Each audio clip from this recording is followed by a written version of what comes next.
Le sais-tu? Ton corps te prévient avant ton mental. Mmh.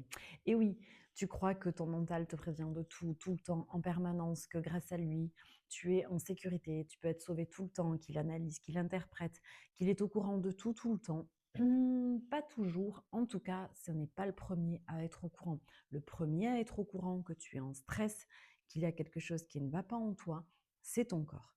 En effet, ton corps se rend compte des choses qui ne sont pas OK pour toi. Le premier détecteur est donc le déséquilibre physiologique. Seulement, on ne va pas le voir, on ne va pas l'interpréter, on ne va pas forcément le conscientiser ou l'analyser. Mais n'empêche que ton système parasympathique est déréglé. Et en fait, dès lors qu'il y a une situation stressante, la première conséquence va être physiologique. Ton système nerveux, finalement, est déréglé. Le parasympathique est hyperactif. Donc, le parasympathique, c'est celui qui gère le mode vigilance, qui augmente ton métabolisme de base, qui fait que tu as une respiration accélérée, un rythme cardiaque accéléré, qui va te permettre, voilà, tu es en mode il faut y aller, quoi.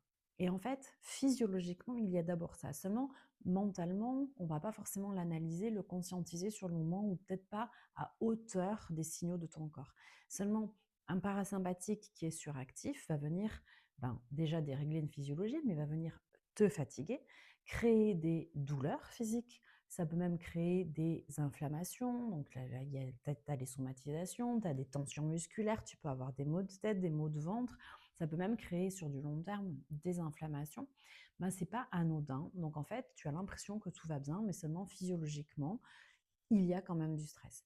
Pour pallier cette difficulté et pour être sûr que, même s'il y en a, tu puisses le réguler et que ça n'ait pas des conséquences et un impact sur toi important, tu as la respiration abdominale. Tu le sais, je t'en parle très régulièrement de cette respiration-là. La respiration abdominale classique tu inspires avec ton nez, tu souffles avec ta bouche. À chaque fois que tu inspires avec ton nez, tu gonfles ton ventre. Et quand tu souffles avec ta bouche, tu le dégonfles. Et ça, cette respiration-là, tu vas la faire plusieurs fois par jour.